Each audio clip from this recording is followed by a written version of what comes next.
Last week, several recent Sony titles on PC, specifically those ported by Nexus, have been updated with the latest iteration of AMD's FSR upscaling and frame generation, FSR 3.1. And with this new version, AMD promises several quality improvements, including better temporal stability with cleaner image and better detail preservation. Additionally, AMD has finally decoupled FSR upscaling and frame generation, allowing FSR 3 frame generation to accept inputs from other image reconstruction techniques, making it compatible with DLSS, XeSS, and any other anti-aliasing/upscaling method. So in this video, we will examine the upscaling part of FSR 3.1 across 3 games: Ghost of Tsushima, Ratchet and Clank Rift Apart, and Horizon Forbidden West, to see how much of an upgrade this new version is compared to the previous one, FSR 2.2, and how it stacks up against DLSS 3.7 and XeSS 1.3. So let's get started with Horizon Forbidden West, and I'll be using the balance mode at 1440p to compare FSR 2.2 and 3.1 across all 3 games. And here in this first scene, if we take a look at these palm trees, we can see that FSR 3.1 looks a lot cleaner with less visible shimmering and aliasing. Additionally, the disocclusion issue, along with the fizzling and the pixelation around alloy when moving in front of other objects, has been significantly reduced. This is a welcome improvement, as this issue has plagued nearly every implementation of FSR on almost all games. However, there are some drawbacks. The first one, which I am sure you've already noticed, is how soft and blurry FSR 3.1 looks compared to FSR 2.2. Additionally, this new version has significantly worse ghosting and smearing artifacts on small objects and particles, and even on some larger objects and moving characters, as you can see here.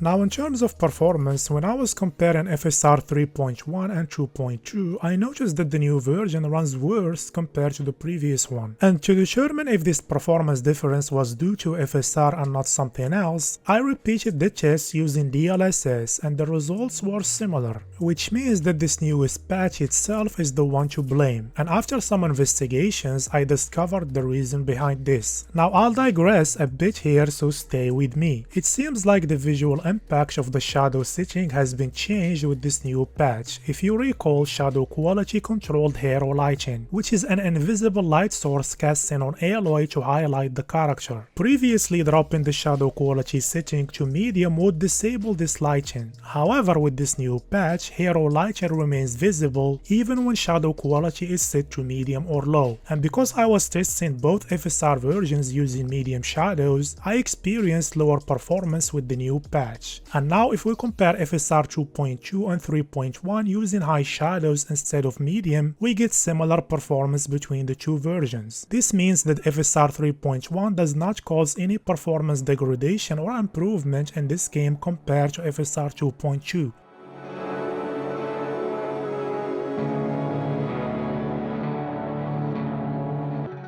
Let's move on to Ghost of Tsushima, and all the improvements that we observed on Horizon Forbidden West are present here, with FSR 3.1 showing less flickering and aliasing, as well as a major reduction in disocclusion and pixelation when objects are moving in front of each other, which overall leads to a much cleaner image even in motion, as you can see here. But in this next scene, we can notice that the softness of FSR 3.1 is more pronounced in this game, and this is visible here in these trees, where we can see less fine details with FSR 3.1 compared to 2.2. Also, the fallen leaves show more ghosting and trailing with FSR 3.1. But I found the ghosting in this game less noticeable compared to Horizon Forbidden West. In terms of performance, and similar to what we saw on Horizon, there is no difference between FSR 3.1 and 2.2.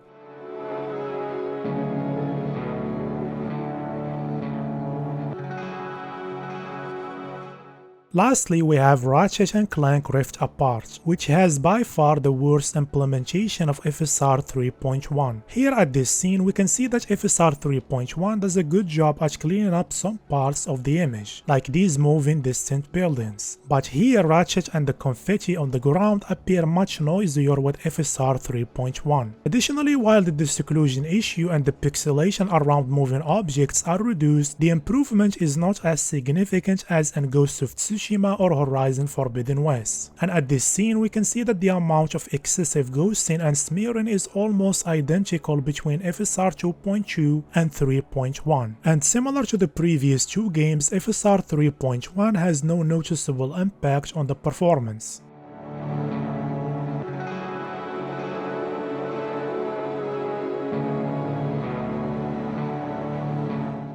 Let's now quickly compare FSR 3.1, DLSS 3.7 and XeSS DP4A 1.3 using quality mode with ultra quality mode for XeSS at 1440p. Here in Horizon Forbidden West, if we focus on these palm trees, we can see that FSR almost looks as clean as DLSS, while XeSS has more shimmering. However, if we focus on Alloy, we can see that both DLSS and XeSS exhibit less ghosting and no pixelation unlike FSR 3.1. Next, in Ghost of Tsushima, we can see that DLSS looks cleaner and has less shimmering compared to FSR 3.1 and XeSS. However, both DLSS and XeSS appear softer compared to FSR 3.1. And in Ratchet and Clank, we can see the same thing with DLSS and XeSS looking slightly softer compared to FSR 3.1. But in terms of temporal stability, they are way ahead in this game.